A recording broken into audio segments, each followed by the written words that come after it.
નમસ્કાર બાળકો, સૌ મજામાં? દોસ્તો આપણે પ્રકરણ નંબર 4 ની ચર્ચા કરતા હતા, પ્રજનનિક સ્વાસ્થ્ય. અને પ્રજનનિક સ્વાસ્થ્યમાં આપણે બે મુદ્દાઓ ઉપર ચર્ચા કરી ગયા. આ બે લાંબા મુદ્દાઓ પૈકીનો પહેલો મુદ્દો એ હતો પ્રજનનિક સ્વાસ્થ્ય, સમસ્યાઓ અને વ્યૂહાત્મક આયોજન. એમાં આપણે એ ચર્ચા કરી કે પ્રજનનિક સ્વાસ્થ્યમાં કયા કયા મુદ્દાઓનો સમાવેશ થાય છે. પ્રજનનિક સ્વાસ્થ્ય ને એક સામાજિક લક્ષ્ય તરીકે રાખનાર ભારત સૌથી પ્રથમ દેશ છે. અને આપણા દેશમાં આ પ્રજનનિક સ્વાસ્થ્ય કેળવવા માટે RCH નામનો કાર્યક્રમ ચલાવવામાં આવે છે. RCH એટલે reproductive and child health care કાર્યક્રમ ચલાવાય. આ RCH કાર્યક્રમમાં તરુણોને, યુવાઓને કઈ કઈ બાબતોમાં જાગૃત કરવામાં આવે છે, કઈ રીતે જાગૃતિ કેળવવામાં આવે છે અને કઈ રીતે પ્રજનનિક સ્વાસ્થ્ય સંબંધે સુવિધાઓ પૂરી પાડવામાં આવે છે, એની ચર્ચા આપણે કરી ગયા. અને RCH કાર્યક્રમના ફાયદાઓ પણ આપણે જોઈ ગયા. એના પછી બીજો આવો જ મુદ્દો આપણે જોયો, વસ્તી વધારો અને એની અસર. એમાં આપણે ચર્ચા કરી કે આજે દુનિયા અને ભારત જેવા દેશોની વસ્તી છે એ એકદમ ઝડપથી વધતી જાય છે. અને ઝડપી વસ્તી વધારાને કારણે આશ્રય એટલે કે રહેઠાણ માટેની જગ્યા, ખોરાક, કપડાં, પીવા માટે શુદ્ધ પાણી, શિક્ષણ એ બધાની ખેંચ ઊભી થાય. અને વ્યક્તિને રહેઠાણ, કપડાં, ખોરાક પૂરતા પ્રમાણમાં ન મળે તો પછી આવી વ્યક્તિ છે એ ગુનાખોરી તરફ પણ વળે અને જે પ્રાથમિક સંસાધનો છે, પાયાની જરૂરિયાતો છે એની ખેંચ વર્તાય તો એ મોંઘી પણ બને. તો આમ વસ્તી વધારો છે એ ઘણી બધી સમસ્યાઓનું મૂળ છે. અને વસ્તી વધારાનું મૂળ છે એ ક્યાં છે તો કે પ્રજનનિક સ્વાસ્થ્યમાં રહેલું છે. આ બે મુદ્દાઓ ઉપર આપણે ચર્ચા કરી, પ્રજનનિક સ્વાસ્થ્ય, સમસ્યાઓ અને વ્યૂહાત્મક આયોજન. અને બીજો મુદ્દો આપણે જોયો વસ્તી વધારો. ઓકે, હવે આજે આગળ વધીએ દોસ્તો. વિદ્યાર્થી મિત્રો, વસ્તી વધારાને અટકાવવા માટે સૌથી પ્રાથમિક પગલું એ જરૂરી છે કે વ્યક્તિ છે ઓછા બાળકો પેદા કરે. એટલે કે કોઈ પણ દંપતી હોય તો એ એક કે બે બાળકો પેદા કરે તો જ વસ્તી નિયંત્રણ શક્ય બને. જો દંપતી છે એ વધારે પ્રમાણમાં બાળકોને જન્મ આપે તો વસ્તી વધારો થવાનો જ છે. અને ઓછા બાળકો પેદા કરવા માટે જરૂરિયાત છે આદર્શ ગર્ભ નિરોધકની. ગર્ભ નિરોધકો એટલે એવા સાધનો કે પદ્ધતિઓ કે જેના દ્વારા વ્યક્તિ છે ગર્ભધારણ કરે નહીં, અથવા તો એમ કહીએ કે ગર્ભધારણ થતો અટકે. તો આમ જો ગર્ભ અવરોધનની પદ્ધતિઓ હોય તો જ જન્મદર ઉપર નિયંત્રણ આવે અને બાળકો ઓછા પેદા થાય. તો વસ્તી વધારાને અટકાવવા માટે આ એક પાયાની આવશ્યકતા છે કે લોકોને સારા અને આદર્શ ગર્ભ અવરોધનની પદ્ધતિઓ છે એ સહજતાથી પ્રાપ્ત હોવી જોઈએ. એક આદર્શ ગર્ભ નિરોધક કેવું હોવું જોઈએ તો કે આદર્શ ગર્ભ નિરોધક માટે સૌથી પહેલો મુદ્દો છે ઉપયોગ કરનારના હિતોનું રક્ષણ કરવા વાળું હોવું જોઈએ. એટલે કે ગર્ભ અવરોધનની ખાતરી આપતું હોવું જોઈએ કે એનો ઉપયોગ કર્યા પછી ગર્ભધારણ નહીં જ થાય. તો આમ એ ઉપયોગ કરનારના હિતોનું રક્ષણ કરવા વાળું હોવું જોઈએ. બીજું તો કે સરળતાથી પ્રાપ્ય હોવું જોઈએ. વ્યક્તિને એ સરળતાથી એટલે કે આજુબાજુના વિસ્તારમાંથી એ પ્રાપ્ય થવું જોઈએ. અને બીજો અર્થ એ છે કે એ સસ્તું પણ હોવું જોઈએ, ખાસ મોંઘું પણ ન હોવું જોઈએ. તો આમ એ સરળતાથી પ્રાપ્ય હોવું જોઈએ એટલે કે પોતાના નજીકના વિસ્તારમાંથી એ સહેલાઈથી મળી પણ રહે અને એની કિંમત પણ એટલી વધારે ન હોય કે વ્યક્તિ એનો ઉપયોગ કરતા અચકાય. ત્રીજો મુદ્દો અસરકારક અને પ્રતિવર્તી હોવું જોઈએ. અસરકારક એટલે કે એ ગર્ભ અવરોધનની ખાતરી આપતું હોવું જોઈએ કે એનો ઉપયોગ કર્યા પછી ગર્ભ અવરોધન નહીં જ થાય. અને પ્રતિવર્તી એટલે કે અમુક સમય પછી વ્યક્તિને ગર્ભધારણ કરવો હોય તો એમાં એ અવરોધક ન હોવું જોઈએ. ગર્ભ અવરોધક છે એ એવું ન હોવું જોઈએ કે વ્યક્તિ એક વખત એનો ઉપયોગ કરે પછી અમુક સમય પછી એને ગર્ભધારણ કરવો છે તો ન થઈ શકે. તો આમ પ્રતિવર્તી એટલે કે એની અસર છે એ ટૂંકા ગાળામાં નાબૂદ થતી હોવી જોઈએ, જેથી કરીને અમુક સમય પછી વ્યક્તિને ગર્ભધારણ કરવો હોય તો એ શક્ય બને. ઘણી વખત એવું બને કે વ્યક્તિ છે લગ્ન પછી તરત ગર્ભધારણ કરવા ન ઈચ્છતા હોય, અથવા તો દંપતી છે બે બાળકો વચ્ચે લાંબો ગાળો રાખવા ઈચ્છતું હોય, તો આવા સમયે એક ગર્ભ અવરોધકોનો ઉપયોગ કરે. પણ જો એની અસર પ્રતિવર્તી ના હોય તો એક વખત ઉપયોગ કર્યા પછી અમુક સમય પછી ગર્ભધારણ કરવાનો સમય આવે ત્યારે મુશ્કેલીઓ પડે. તો આમ એ અસરકારક અને પ્રતિવર્તી હોવું જોઈએ. ઓકે, અને એની આડઅસર છે એ ઓછામાં ઓછી હોવી જોઈએ. તો આમ આદર્શ ગર્ભ નિરોધક કેવું હોવું જોઈએ? તો કે ઉપયોગ કરનારના હિતોનું રક્ષણ કરવા વાળું, સરળતાથી પ્રાપ્ય, અસરકારક, પ્રતિવર્તી અને ઓછામાં ઓછી આડઅસર ધરાવતું હોય એ આદર્શ ગર્ભ અવરોધકની લાક્ષણિકતાઓ છે દોસ્તો. ઓકે, આગળ જોઈએ. એ ઉપરાંત ગર્ભ અવરોધક છે એમાં બીજી એક વિશેષતા પણ હોવી જોઈએ કે ઉપયોગ કરનારની કામેચ્છા એટલે કે જાતીય ઉત્તેજના કે સંવનનમાં બાધક હોવું જોઈએ નહીં. એટલે કે એના ઉપયોગથી જાતીય ઉત્તેજના છે એમાં ઘટાડો કે સંવનનમાં કોઈ અવરોધ ઊભો થવો જોઈએ નહીં. તો આમ આપણે આદર્શ ગર્ભ અવરોધકના લક્ષણો જોયા. આપણા દેશમાં આજે ગર્ભ અવરોધન માટેની વિવિધ પદ્ધતિઓ ઉપલબ્ધ છે. આ પદ્ધતિઓને આપણે અલગ અલગ પ્રકારમાં વહેંચી અને અભ્યાસ કરશું. આપણી પાસે ગર્ભ અવરોધનની મુખ્ય 5 પદ્ધતિઓ છે અને આ 5 પદ્ધતિઓમાં અલગ અલગ સાધનો કે ગોળીઓનો ઉપયોગ થશે. જોઈએ એક પછી એક ગર્ભ અવરોધનની પદ્ધતિઓ. ગર્ભ અવરોધનની પદ્ધતિઓમાં સૌથી પહેલી છે કુદરતી પદ્ધતિઓ. જો કુદરતી પદ્ધતિઓ એટલે શું? તો કે કુદરતી પદ્ધતિઓ છે એ એવી છે કે એમાં કુદરતી રીતે જ અંડકોષ અને શુક્રકોષનું જોડાણ કે સમાગમ થતો નથી. એમાં કોઈ સાધનોનો ઉપયોગ કર્યા વગર જ અંડકોષ અને શુક્રકોષના જોડાણ કે ફલનને અટકાવી શકાય છે. તો આમ કુદરતી રીતે ફલન થતું અટકે અને ગર્ભધારણ થતો અટકે એને આપણે કહીશું કુદરતી પદ્ધતિઓ. જોઈએ કુદરતી પદ્ધતિઓ કઈ કઈ છે? તો કે કુદરતી પદ્ધતિમાં સૌથી પહેલું છે સામયિક સંયમ અથવા તો નિયતકાલીન સંયમ. તો એમાં દંપતીએ ઋતુચક્રના 10 થી 17 દિવસ વચ્ચેના સમય દરમિયાન સંવનન એટલે કે સમાગમ ટાળવો જોઈએ. કારણ તો કે આપણે ભણી ગયા ત્રીજા ચેપ્ટરમાં કે ઋતુચક્રના 14મા દિવસે અંડકોષ છૂટો પડે અને અંડકોષનું આયુષ્ય છે એ લગભગ 48 કલાક જેટલું હોય. તો આમ 14મા દિવસે અંડકોષ છૂટો પડે, પણ ઘણીવાર ઋતુચક્રની અનિયમિતતાને કારણે એ થોડોક આગળ કે પાછળ થતો હોય 14મા દિવસથી. તો પ્રિકોશન તરીકે ઋતુસ્રાવ શરૂ થાય ત્યાંથી 10મા દિવસથી લઈ અને 17મા દિવસ વચ્ચેના સમય દરમિયાન સમાગમ ટાળવો જોઈએ. કારણ કે 10 થી 17 દિવસ દરમિયાન અંડપાત છે એ અપેક્ષિત હોય.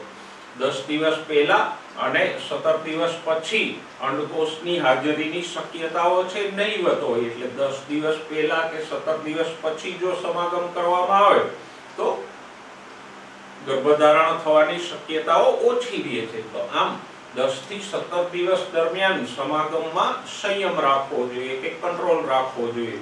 તો એને કહેશું નિયતકાલીન સંયમ અથવા તો સામયિક સંયમ. સામયિક એટલે ચોક્કસ સમયગાળા દરમિયાન, સંયમ એટલે સમાગમ ઉપર નિયંત્રણ. ક્યારે હોવું જોઈએ? તો કે 10 થી 17 દિવસ દરમિયાન સમાગમ ટાળવો જોઈએ. તો એને કહેશું નિયતકાલીન સંયમ. અને 10 થી 17 દિવસ દરમિયાન શા માટે સંયમ જાળવવો જોઈએ?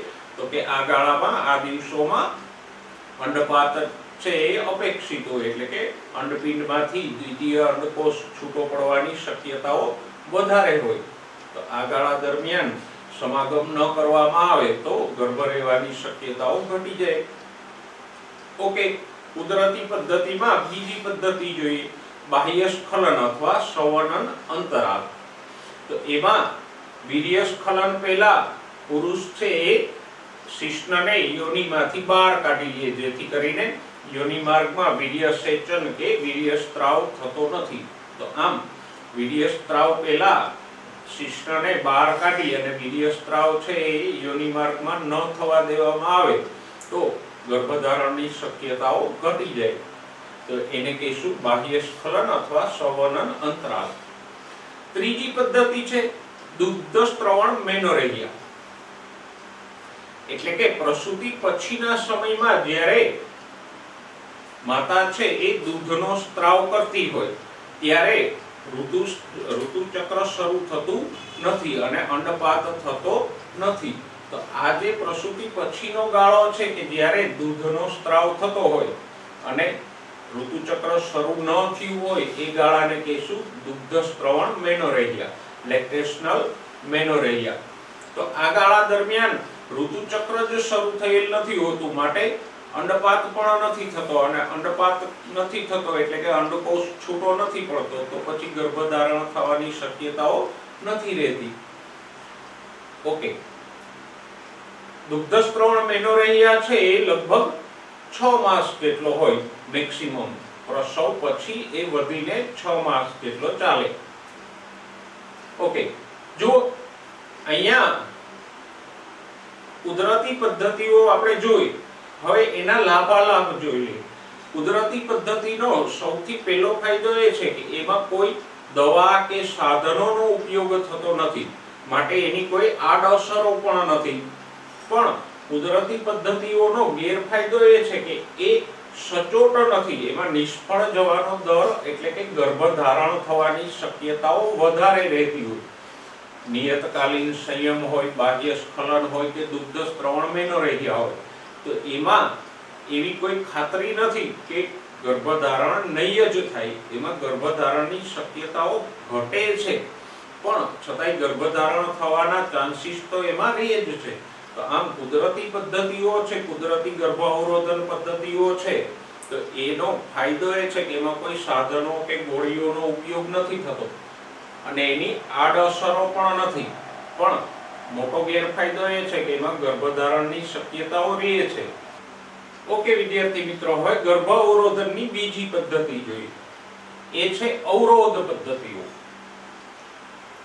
જો અવરોધ પદ્ધતિઓ એટલે તો કે અંડકોષ અને શુક્રકોષની વચ્ચે કોઈ અવરોધ ઊભો કરવો, જેથી કરીને અંડકોષ અને શુક્રકોષ ભેગા ન થાય. અને જો અંડકોષ અને શુક્રકોષ ભેગા જ ન થાય તો પછી ફલન થવાની કે ગર્ભધારણ થવાની શક્યતાઓ રહે નહીં.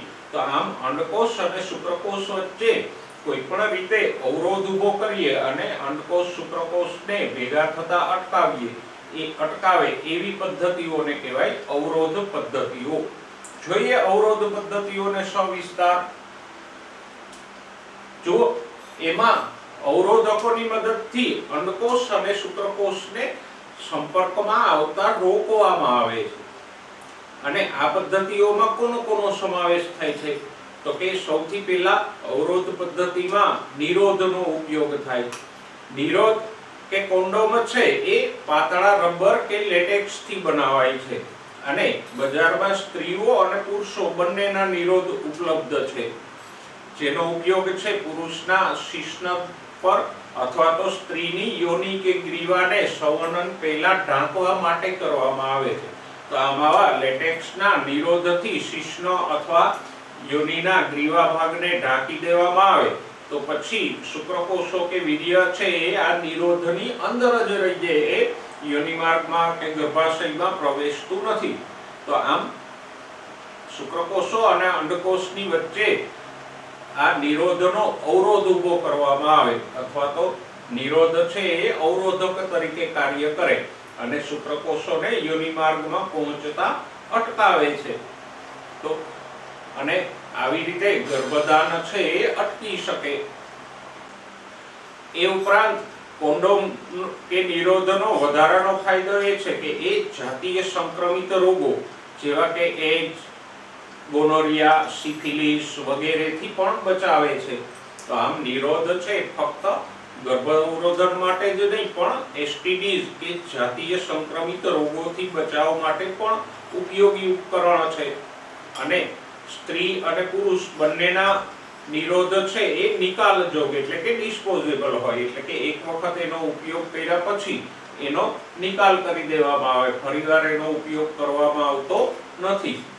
અને ત્રીજી વસ્તુ તો કે એ ઉપયોગકર્તાની ગોપનીયતા જાળવી રાખે છે, એટલે કે પ્રાઇવસી જાળવી રાખે છે. કારણ કે નિરોધ છે એક નાનું એવું ઉપકરણ હોય તો વ્યક્તિ સરળતાથી અને ગુપ્ત રીતે એને લાવી પણ શકે, જેથી કરીને અન્ય કોઈ લોકોને ખબર ન પડે, એનો નિકાલ પણ સરળતાથી કરી શકે. તો આમ એની પ્રાઇવસી કે ગોપનીયતા પણ જાળવી રાખે. તો આમ નિરોધ છે એ લેટેક્સ કે પાતળા રબરથી બનાવાય. સ્ત્રી અને પુરુષ બંનેના નિરોધ બજારમાં ઉપલબ્ધ છે.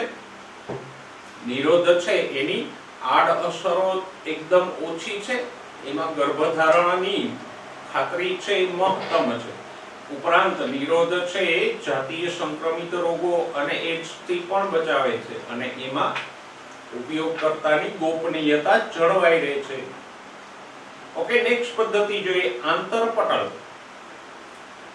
એને ગ્રીવા ટોપી કે વોલ્સ પણ કહેવામાં આવે. એ પણ એક રબરનું બનેલ અવરોધક જ છે કે જે ઘુમ્મટ આકારનું હોય અને સ્ત્રીના પ્રજનન માર્ગમાં ગ્રીવાને ઢાંકવા માટે દાખલ કરવામાં આવે. આપણે જોઈએ યોનિ માર્ગ અને ગર્ભાશયનું જે મુખ છે એને આપણે ગ્રીવા કહેતા હતા. તો સમાગમ પહેલા ગ્રીવાના ભાગે આ આંતરપટલ કે વોલ્સને મૂકી દેવામાં આવે તો એ શુક્રકોષોને ત્યાંથી આગળ જતા રોકે છે. અને ખાસ ખ્યાલમાં રાખજો એ પુનઃ ઉપયોગી એટલે કે રીયુઝેબલ છે. નિરોધની જેમ એ એક વખતના ઉપયોગ પછી ડિસ્પોઝ નથી કરી દેવામાં આવતું, એને રાખી પણ શકાય છે. તો આમ નિરોધ છે એ ડિસ્પોઝેબલ છે, એનો પુનઃ ઉપયોગ નથી થતો, જ્યારે આંતરપટલ કે વોલ છે એ પુનઃ ઉપયોગી છે. ઓકે, અવરોધન પદ્ધતિમાં ત્રીજું છે રાસાયણિક અવરોધકો કે જેમાં શુક્રનાશક, ક્રીમ, જેલ કે ફોમ અથવા તો ફીણનો ઉપયોગ થાય. આવા ક્રીમ, જેલ કે ફોમને સમાગમ પહેલા યોનિ માર્ગમાં મૂકવાથી એ શુક્રકોષોને અવરોધે છે, એટલે કે આવા ફોમ કે જેલની અંદર શુક્રકોષો અટવાઈ જાય અને એને ઓક્સિજન ન મળે તો શુક્રકોષો મરી જાય. તો આમ આ ક્રીમ, જેલ કે ફીણ છે એ શુક્રકોષોને ઓક્સિજન મળતો અટકાવે અને એને કારણે શુક્રકોષોને મારી નાખે. ઓકે દોસ્તો, તો અવરોધન પદ્ધતિમાં આપણે ત્રણ પદ્ધતિઓ જોઈ. કઈ કઈ? નિરોધ, આંતરપટલ અને રાસાયણિક અવરોધકો. ઓકે, હવે ગર્ભાવરોધનની ત્રીજી પદ્ધતિની વાત કરીએ દોસ્તો. એ છે અંતઃગર્ભાશય ઉપાયો, આઈયુડીઝ કે intrauterine devices. IUDs means intrauterine devices. એને અંતઃગર્ભાશય ઉપાયો એટલા માટે કહેવામાં આવે કે અહીંયા ડોક્ટર કે નિષ્ણાંત નર્સ દ્વારા કોઈ નાના સાધનને યોનિ માર્ગ કે ગર્ભાશયની અંદર મૂકી અને ગર્ભાવરોધન કરવામાં આવે. તો આમ અહીંયા કોઈ નાના સાધનને યોનિ માર્ગ કે ગર્ભાશયની અંદર મૂકવામાં આવે છે, માટે આપણે એને કીધા અંતઃગર્ભાશય ઉપાયો, આઈયુડીઝ. ઓકે, જોઈએ કયા છે આ અંતઃગર્ભાશય ઉપાયોમાં. તો કે સૌથી પહેલું એમાં છે બિન ઔષધિ આઈયુડીઝ. દાખલા તરીકે લિપસ લૂપ. એ એક લૂપ કે ગાળિયા જેવી રચના હોય, એને ગર્ભાશયની અંદર દાખલ કરવામાં આવે તો એ ગર્ભ અવરોધન પ્રેરે છે, એટલે કે ગર્ભધારણ થતો અટકાવે છે. બીજું આઈયુડી, બીજા પ્રકારના આઈયુડી છે કોપર આયનો મુક્ત કરતા આઈયુડી. દાખલા તરીકે જુઓ કોપર ટી એટલે CuT, Cu7, મલ્ટીલોડ 375. તો આ બધા જે સાધનો છે એમાંથી કોપર આયનો મુક્ત થાય અને આ કોપર ટી કે અન્ય જે કોઈ છે એને ગર્ભાશયની અંદર મૂકવામાં આવે તો ગર્ભાશયની અંદર એ કોપર આયનો મુક્ત કરતા રહે અને આ કોપર આયનો છે એ શુક્રકોષોની ચલિતતાને ઘટાડે અને પરિણામે શુક્રકોષો છે એ અંડકોષ સુધી પહોંચી શકતા નથી. ત્રીજા પ્રકારના આયુડીસ છે અંતઃસ્ત્રાવ મુક્ત કરતા આયુડીસ. દાખલા તરીકે જો પ્રોજેસ્ટાસેટ, LNG-20 એ અંતઃસ્ત્રાવ મુક્ત કરે. એને ગર્ભાશયમાં મૂકવામાં આવે તો એ યોગ્ય પ્રમાણમાં સમયાંતરે અંતઃસ્ત્રાવ મુક્ત કર્યા કરે. સામાન્ય રીતે પ્રોજેસ્ટેરોન જેવા અંતઃસ્ત્રાવો મુક્ત કરતા હોય અને એને પરિણામે ગર્ભાશયને ગર્ભધારણ માટે અયોગ્ય બનાવે અને ગ્રીવાને પણ શુક્રકોષોની વિરોધી બનાવે. એટલે કે ગર્ભાશયની ગ્રીવા પાસે જે શ્લેષ્મ હોય એ શ્લેષ્મમાં વધારો કરે. કારણ કે આમ કુદરતી રીતે પણ ગર્ભાશયની ગ્રીવાના ભાગે શ્લેષ્મ ઉત્પન્ન થતું હોય અને આ શ્લેષ્મમાં ઘણા બધા શુક્રકોષો છે એ મરી જતા હોય. તો આ આયુડીન છે ગ્રીવાને શુક્રકોષોની વિરોધી બનાવે. મતલબ કે ગ્રીવા શ્લેષ્મમાં વધારો કરે જેથી કરીને શ્લેષ્મને કારણે મોટાભાગના શુક્રકોષો મરી જાય. ઉપરાંત તો કે એ અંતઃસ્ત્રાવોને કારણે ગર્ભાશયને ગર્ભધારણ માટે અયોગ્ય બનાવે. એના એન્ડોમેટ્રિયમને ફૂલવા દેતું નથી તો ગર્ભધારણ થતું નથી. ઓકે, જુઓ આપણે 3 પ્રકારના અંતઃગર્ભાશય ઉપાયોની વાત કરી. એમાં સૌથી પહેલા કયા છે? અહીંયા ઉદાહરણો ખાસ યાદ રાખજો. 3 પ્રકારના અંતઃગર્ભાશય ઉપાયો કયા છે? તો કે પહેલા છે બિનઔષધીય, બીજા છે કોપર મુક્ત કરતા, ત્રીજા છે અંતઃસ્ત્રાવો મુક્ત કરતા. બિનઔષધીય આયુડીઝનું ઉદાહરણ કયું છે? તો કે લિપસલુપ. કોપર મુક્ત કરતા આયુડીઝના ઉદાહરણ કયા છે? તો કે CUT એટલે કે કોપર ટી, CU7, મલ્ટીલોડ 375. અને અંતઃસ્ત્રાવ મુક્ત કરતા આયુડીઝ કયા છે? તો કે પ્રોજેસ્ટાસેટ અને LNG-20 એ અંતઃસ્ત્રાવ મુક્ત કરતા આયુડીઝ છે. હવે આયુડીન છે ગર્ભાશયની અંદર શુક્રકોષોના ભક્ષણમાં વધારો કરે અને શુક્રકોષોનું ભક્ષણ થઈ જાય ગ્રીવા શ્લેષ્મ દ્વારા કે બીજી કોઈ પણ રીતે તો શુક્રકોષો છે એ ગર્ભાશયમાં જ મૃત્યુ પામે અને એ પેલા ઇથમસ ટુબિકાના જોડાણ સ્થાને પહોંચી શકતા નથી અને ફલન થઈ શકતું નથી.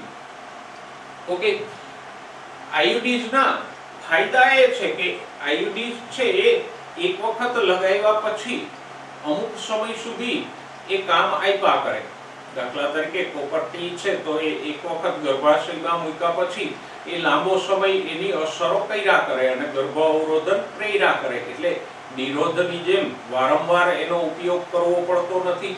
બીજું તો કે એ નિરોધની જેમ સમાગમમાં અવરોધરૂપ કે કામેચ્છા ઘટાડનાર પણ નથી. તો આમ આયુડીન છે એક આદર્શ ગર્ભ અવરોધક છે કે જેની જે લાંબો સમય કામ આપે છે, કામેચ્છા ઘટાડનાર પણ નથી અને વારંવાર એનો ઉપયોગ કરવો પડતો નથી. અને ખાસ કરીને ધ્યાનમાં રાખજો આયુડીઝનો ઉપયોગ ક્યારે થાય? તો કે જે સ્ત્રીઓ ગર્ભધારણમાં વિલંબ અથવા તો બે બાળકો વચ્ચે સમયગાળો ઈચ્છે છે એના માટે આયુડીઝ છે એ આદર્શ ગર્ભ અવરોધક છે. ગર્ભધારણમાં વિલંબ એટલે ઘણા દંપતીઓ છે કે જે લગ્ન પછી તરત જ ગર્ભધારણ કરવા માંગતા નથી તો એ આવા આયુડીઝનો ઉપયોગ કરી શકે. અને ઘણા બધા દંપતીઓ છે એક બાળક પછી બીજું બાળક છે એ 2 વર્ષ કે 3 વર્ષ પછી ઈચ્છતા હોય તો આમ બે બાળકો વચ્ચે અવકાશ કે સમયગાળો રાખવા માટે પણ આ આયુડીઝ છે એ ઉપયોગી છે. ઓકે, પછી આપણે વાત કરીએ એમ આયુડીઝ એક વખત લગાવ્યા પછી એ લાંબો સમય ગર્ભ અવરોધન કરે છે. ઉપરાંત આયુડીઝ છે એ ફરીથી ગર્ભધારણ કરવા માટે પણ સરળ છે અને આથી જ ભારતમાં આયુડીઝ છે વ્યાપક રીતે સ્વીકૃત અને ગર્ભ અવરોધક પદ્ધતિઓ છે. અને આ બધા આયુડીઝ પૈકી પણ કોપર ટી છે સૌથી સ્વીકૃત અને સૌથી પ્રચલિત પદ્ધતિ છે. તો આમ આયુડીઝ છે બાકીની પદ્ધતિઓની તુલનામાં ઘણું બધું ફાયદાકારક છે. એના ફાયદાઓ કયા છે? તો કે એક તો એક વખત લગાવ્યા પછી એ લાંબો સમય ગર્ભ અવરોધન પ્રેર્યા કરે છે. વારંવાર એનો ઉપયોગ કરવો પડતો નથી કે વારંવાર એને લગાવવું પડતું નથી. ફાયદો નંબર 2 તો કે એક ફરીથી ગર્ભધારણ કરવું હોય તો એમાં સરળ છે. કોપરટી કે કોઈ પણ આઈયુડી લગાડેલ હોય એને ગર્ભાશયમાંથી ડોક્ટર દ્વારા કાઢી નાખવામાં આવે તો સરળતાથી ફરીવાર ગર્ભધારણ પણ થઈ શકે. નંબર 3 તો કે એ સરળતાથી ઉપલબ્ધ છે અને કામેચ્છા ઘટાડનાર નથી. આમ બીજી પદ્ધતિઓની તુલનામાં આઈયુડી છે વધારે સરળ અને સ્વીકૃત પદ્ધતિ છે. અને ખાસ જે વિલંબથી ગર્ભધારણ ઈચ્છે છે અથવા તો બે ગર્ભધારણ વચ્ચે સમયગાળો ઈચ્છે છે એવા દંપતીઓ માટે આઈયુડી છે ઉપયોગી અવરોધન પદ્ધતિઓ છે. ઓકે દોસ્તો, હવે ગર્ભ અવરોધન પદ્ધતિમાં ચોથી પદ્ધતિ એ છે પિલ્સ એટલે કે ગોળીઓ. સામાન્ય રીતે આ ગોળીઓ છે એ મોં વાટે લેવામાં આવે અને બજારમાં ગર્ભ અવરોધન માટે આવી વિવિધ પ્રકારની ગોળીઓ સરળતાથી ઉપલબ્ધ છે. જોઈએ પિલ્સમાં કઈ કઈ પિલ્સ ઉપલબ્ધ છે અને કેવી રીતે ઉપયોગી છે. જો સામાન્ય રીતે પિલ્સ છે એ સ્ત્રીઓ દ્વારા ઉપયોગમાં લેવામાં આવે અને ખાસ ધ્યાનમાં રાખજો એ પ્રોજેસ્ટોજેન્સ અથવા તો પ્રોજેસ્ટોજેન અને ઇસ્ટ્રોજનનું સંયોજન હોય એટલે કે એમાં પ્રોજેસ્ટોજેન્સ કે પ્રોજેસ્ટેરોન પ્રકારના અંતઃસ્ત્રાવો હોય અથવા તો પ્રોજેસ્ટેરોન અને ઇસ્ટ્રોજન નામના અંતઃસ્ત્રાવોનું સંયોજન હોય અને આ અંતઃસ્ત્રાવો દરેક ગોળીમાં ચોક્કસ માત્રામાં હોય. આમ પિલ્સ છે એ સ્ત્રીઓ દ્વારા ઉપયોગમાં લેવામાં આવે અને એની અંદર પ્રોજેસ્ટોજેન્સ અથવા પ્રોજેસ્ટોન અને ઇસ્ટ્રોજનનું સંયોજન હોય. જોઈએ ગોળીઓમાં સૌથી પહેલી છે 21 days પિલ્સ એટલે કે 21 દિવસ લેવામાં આવતી ગોળીઓ. જો ઋતુચક્રના પ્રથમ 5 દિવસ દરમિયાન એની લેવાની શરૂઆત કરવામાં આવે અને સતત 21 દિવસ સુધી એ લેવામાં આવે એટલે આપણે કહી શકીએ કે ઋતુસ્ત્રાવ શરૂ થાય એને પહેલો દિવસ ગણીએ તો એ 4 દિવસોને બાદ કરી અને 5મા દિવસથી લેવાની શરૂઆત કરવામાં આવે તો 28 દિવસનું ઋતુચક્ર હોય એ પૈકીના 21 દિવસ સુધી આ ગોળીઓ દરરોજ લેવામાં આવે. તો આમ ઋતુચક્રના 21 દિવસ સુધી નિયમિત રીતે આ ગોળીઓ લેવી પડે અને ઋતુસ્ત્રાવ ચાલુ હોય એ 7 દિવસનો અંતરાલ ગોળીઓમાં રાખી અને ફરીવાર ગોળીઓ શરૂ કરવામાં આવે એટલે કે ઋતુસ્ત્રાવ શરૂ થાય એને આપણે પ્રથમ દિવસ ગણીએ તો 1, 2, 3 અને 4 દિવસ આ ગોળીઓ ન લેવામાં આવે. 5મા દિવસથી શરૂ કરી અને 21 દિવસ સુધી આ ગોળીઓ લેવામાં આવે. ઓકે, હવે સ્ત્રી જ્યાં સુધી ગર્ભધારણ રોકવા ઈચ્છે ત્યાં સુધી એ દરેક ઋતુચક્રમાં 21 દિવસ સુધી આ ગોળીઓ લઈ શકે અને દરેક ઋતુચક્રમાં આ પદ્ધતિ છે 21 દિવસની એને પુનરાવર્તિત કરવામાં આવે. આ ગોળીઓ છે એ અંડપાતને અવરોધે છે એ ઉપરાંત ગર્ભસ્થાપનને પણ અવરોધે છે એટલે કે અંડકોષને છૂટો પડતો અટકાવે છે, ગર્ભાશયને ગર્ભસ્થાપન માટે પણ અયોગ્ય બનાવે છે, ઉપરાંત એ ગ્રીવા શ્લેષ્મની ગુણવત્તા બદલે છે એટલે કે ગ્રીવાના ભાગે જે ગ્રીવા શ્લેષ્મ ઉત્પન્ન થાય છે એમાં વધારો કરે જેથી કરીને મોટાભાગના શુક્રકોષો છે એ ગ્રીવા શ્લેષ્મમાં જ અટકી અને મૃત્યુ પામે છે. તો આમ આ ગોળીઓ છે એ 3 રીતે અસર કરે છે. એક તો એ અંડપાતને અવરોધે છે, નંબર 2 ગર્ભસ્થાપનને અવરોધે છે અને નંબર 3 ગ્રીવા શ્લેષ્મમાં વધારો કરી શુક્રકોષના પ્રવેશમાં રૂકાવટ ઊભી કરે છે. અને ગોળીઓનો સૌથી મોટો ફાયદો હોય તો એ છે કે ઓછી આડઅસરો ધરાવે છે, એની અસરકારકતા ઊંચી છે અને સરળતાથી પ્રાપ્ય છે. આમ આ 21 દિવસ માટે લેવામાં આવતી પિલ્સ છે એ સ્ત્રીઓ દ્વારા સારી રીતે અપનાવવામાં આવેલી પદ્ધતિ છે. ઓકે, બીજી ગોળી જોઈએ એ છે સહેલી. ગયા લેક્ચરમાં આપણે એની ચર્ચા કરી ગયા કે સહેલી છે એ કોણે વિકસાવી તો કે કેન્દ્રીય ઔષધ સંશોધન સંસ્થા સેન્ટ્રલ ડ્રગ રિસર્ચ ઇન્સ્ટિટ્યૂટ, જેને ટૂંકમાં આપણે કહીએ CRDI, જે લખનૌ ખાતે આવેલી કેન્દ્ર સરકારની સંસ્થા છે, એના દ્વારા વિકસાવવામાં આવેલી આ ગોળી છે. જો સહેલી છે એ બિન સ્ટીરોઇડલ બનાવટ છે, એટલે કે એમાં પ્રોજેસ્ટેરોન જેવા કોઈ સ્ટીરોઇડ પ્રકારના અંતઃસ્ત્રાવો નથી. અને બીજું, એ અઠવાડિયે એક જ વાર લેવી પડે છે. એને 21 દિવસ સુધી રોજે રોજ લેવાની જરૂરિયાત નથી. તો 21 દિવસ વાળી ગોળીઓ અને સહેલી વચ્ચે પાયાનો તફાવત એ છે કે 21 દિવસ વાળી ગોળીઓ છે એ સ્ટીરોઇડલ બનાવટ છે, એટલે કે એમાં પ્રોજેસ્ટેરોન અને ઇસ્ટ્રોજન જેવા સ્ટીરોઇડ પ્રકારના અંતઃસ્ત્રાવો હોય છે, જ્યારે સહેલી બિન સ્ટીરોઇડલ બનાવટ છે. અને બીજો તફાવત એ છે કે 21 દિવસ વાળી પીલ્સ છે એ 21 ઋતુચક્રના 21 દિવસ દરમિયાન નિયમિત લેવી પડે છે, જ્યારે સહેલી છે એ અઠવાડિયે એક જ વખત લેવી પડે છે. અને એની કોઈ આડઅસરો પણ નથી, અને ગર્ભ અવરોધન મૂલ્ય છે, એટલે કે ગર્ભ અવરોધનની અસરકારકતા છે એ પણ ઊંચી છે. તો આમ 21 દિવસ વાળી ગોળીઓની જેમ જ સહેલી છે એ પણ ઉપયોગી ગોળી છે, ગર્ભ અવરોધન માટે ઉપયોગી અને સ્વીકૃત ગોળીઓ છે. ઓકે, નેક્સ્ટ ત્રીજું જોઈએ, ઇન્જેક્શન. સામાન્ય રીતે પ્રોજેસ્ટેરોન અથવા તો ઇસ્ટ્રોજન અને પ્રોજેસ્ટેરોનનું સંયોજન છે એ ઇન્જેક્શન દ્વારા સ્ત્રીઓની ત્વચા નીચે દાખલ કરવામાં આવે. અને એની કાર્યપ્રણાલી છે, એટલે કે એની કાર્યપદ્ધતિ છે પીલ્સ જેવી જ છે.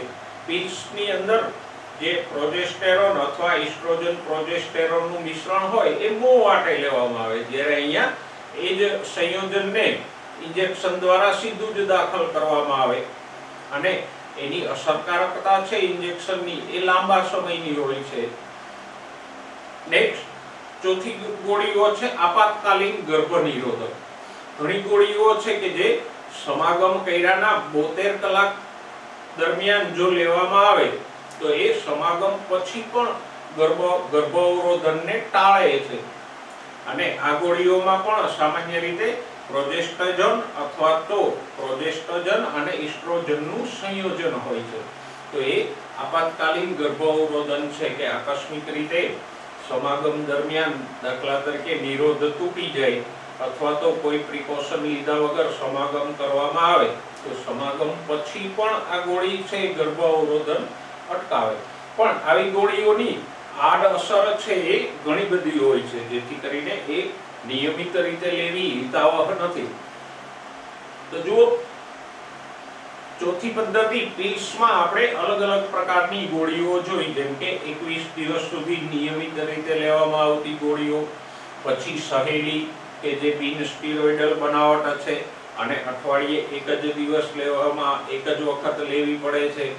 હા, સહેલી કોણે વિકસાવી? તો કે CRDI, central drug research institute, Lucknow.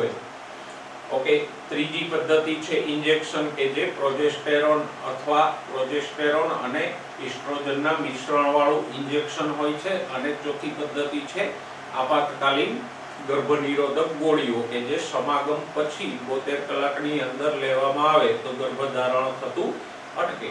તો આમ આપણે એક વસ્તુ જોઈ શકીએ કે સહેલી સિવાયના બીજા જે કોઈ પીલ્સ કે ઇન્જેક્શનો છે એમાં મોટે ભાગે શું હોય છે? તો કે પ્રોજેસ્ટેરોન અથવા ઇસ્ટ્રોજન અને પ્રોજેસ્ટેરોનનું મિશ્રણ હોય છે.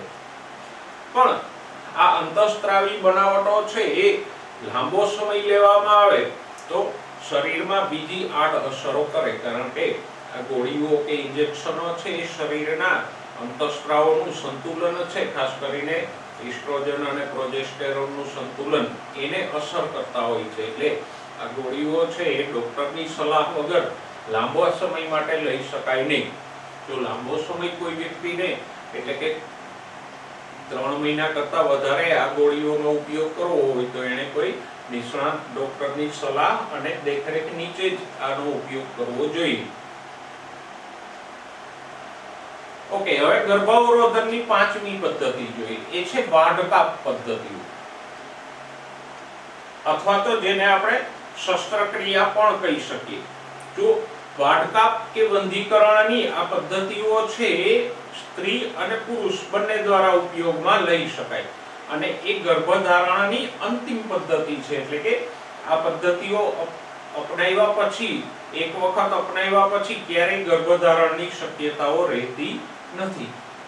એટલે વ્યક્તિ જ્યારે સંપૂર્ણપણે મતલબ કે ભવિષ્યમાં ક્યારેય પણ બાળક ન ઈચ્છતી હોય ત્યારે આ વાઢકાપ પદ્ધતિઓને અપનાવે. એ પરિવર્તિત પદ્ધતિઓ નથી કે અમુક સમય સુધી એનો ઉપયોગ કર્યો અને પછી ઉપયોગ બંધ કરી અને ફરીવાર ગર્ભધારણ કરી શકાશે.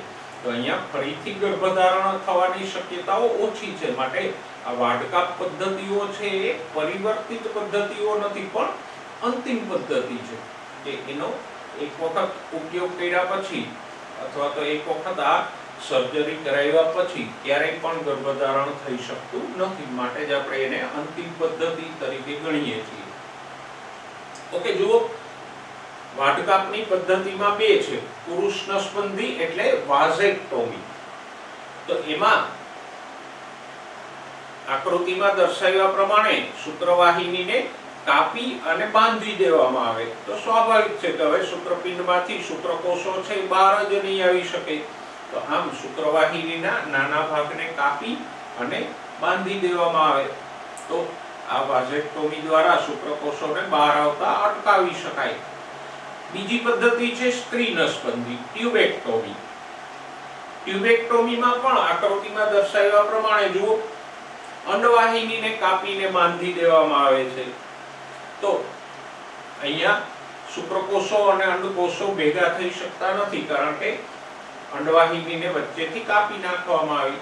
તો આમ પુરુષ નસબંધી એટલે વાઝેક્ટોમીમાં શુક્રવાહિનીને કાપી નાખવામાં આવે, જ્યારે સ્ત્રી નસબંધી એટલે કે ટ્યુબેક્ટોમીમાં અંડવાહિનીને કાપી નાખવામાં આવે. અને હવે આપણે સમજી શકીએ કે એક વખત શુક્રવાહિની કે અંડવાહિનીને કાપી નાખવામાં આવે તો પછી કાયમી ધોરણે શુક્રકોષો અને અંડકોષો ભેગા થતા અટકી જશે અને ફલનની કોઈ શક્યતા હંમેશને માટે નહીં રહે.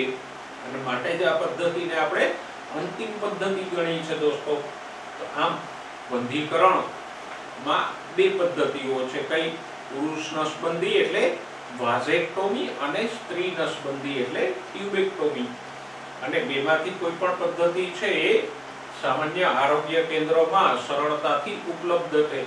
એક નાનકડા એવા ઓપરેશન દ્વારા થોડાક સમયમાં જ આ અંડવાહિની અથવા શુક્રવાહિનીને ડોક્ટર કાપી અને બાંધી આપે.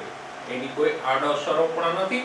પણ હા, વાઢકાપ પદ્ધતિની સૌથી મોટી કમી હોય તો એ છે કે એમાં ફરી વખત ગર્ભધારણ થવાની શક્યતાઓ ઓછી રહે છે.